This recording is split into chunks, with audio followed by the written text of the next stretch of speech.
So on today's Coin Academy lesson, we're going to be going over a false transfer move that I like to call the Goshman false transfer. Now, the reason I like to call this is because it's been called by many things over the years, but it comes from the brilliant mind of Al Goshman.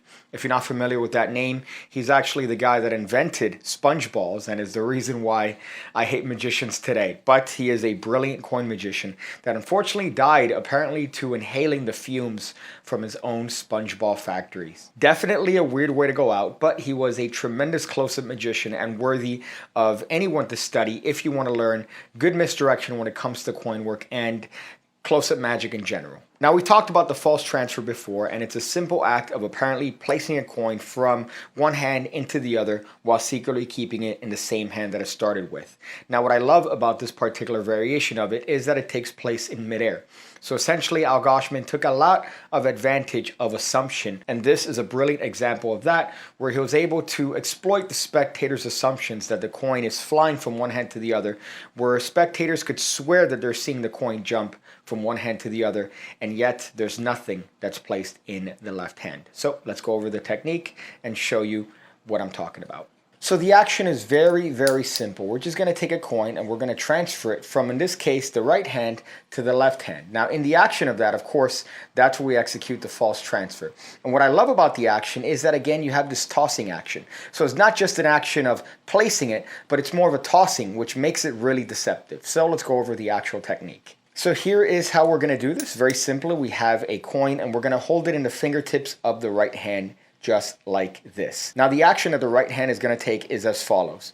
We're going to hold the coin like this, and in the action of moving it from this position to this position, we're just simply going to allow that coin to drop into the finger palm. So that's all that's happening. The coin is just dropping into the finger palm of the right hand. Now, of course, if we combine the action of that movement, this is what's taking place. Just that. So that's all that's happening with the right hand. Now, the left hand is going to act as if it just received the coin. So that's going to be the action that the left hand is going to take. Whatever you would do if you would receive a coin. Now, whether that's taking it and turning the hand over or taking it and spinning the hand over like this, that's what we're going to try to replicate in doing this false transfer. And again, all the right hand is doing is just this, just like that. So we're taking the coin from this position to that position. So it's just dropping into the finger palm, just like this, with the hands being open in this particular fashion.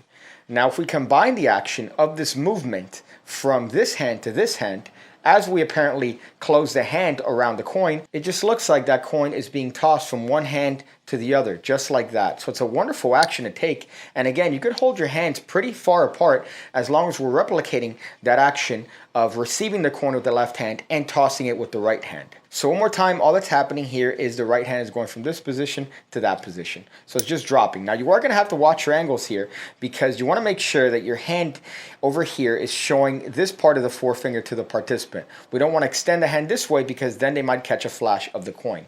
So when we're actually doing the action like that, that's what we're trying to show to the audience at the same time that we're pretending to receive the coin in the left hand. Now, remember when we taught the false transfer that there's an action here. So in this case, when I transfer the coin apparently from one hand to the other, there's an adjustment that takes place in this hand. So if you were to transfer a coin from this hand to this hand, you'd have to adjust it. In this case, maybe placing it behind the fingertips or moving it somewhere. It's going to be the exact same action that you take when you actually execute the false transfer, and the exact same action that you're going to take when you're doing the Goshman false transfer. So when you take the coin and you apparently transfer it from one hand to the other, make sure that you're having a similar action where you're pretending to receive the coin. Remember, a coin has a little bit of weight, so your hand is going to drop a little bit. So we're going to try to replicate that action when transferring it over and doing that particular transfer move. So the illusion of weight is very important because you're pretending to receive an object in the hand.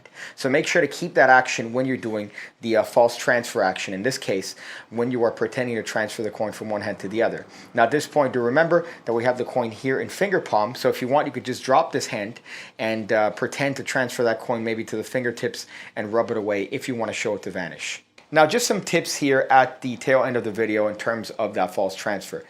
When you do any false transfer, keep in mind that there has to be a reason as to why you're transferring the coin from this hand to this hand. If you're just doing it to apparently make it vanish, that's not going to be it. So make sure that you're doing it in the context of a transitive action, meaning that you're putting the coin from this hand to this hand while you're grabbing something with this hand, which could act like a magic wand, where now this hand looks empty because it's holding an object, and of course the coin is in this hand because it would make sense. So the object will be in your right side. You take the coin, apparently transfer it this hand, grab the object, and now it makes sense. So it's a transitive action.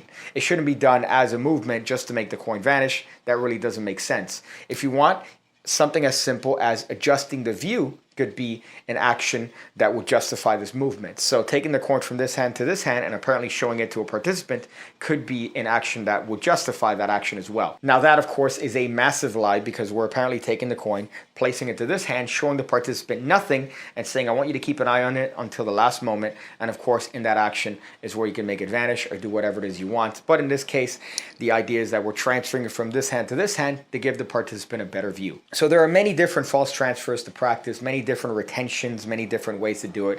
But I do think that the Goshman is one of the most natural because it looks like something you would do. You just toss in a coin from one hand to the other, and they could swear that they see the coin in that action, transferring from one hand to the other, and the flight of the coin as it leaves the right hand and apparently jumps into the left hand. It's a wonderful action. It's definitely worthy of practice. So make sure to set up a camera, or if you want, just do it with the mirror and make sure that you're practicing all the different angles that you could come across in actual performance. So that's the actual move. I hope you guys enjoyed it. Thank you guys for being members of the PigCake, in this case, the Coin Academy, and I hope to see you on the next one.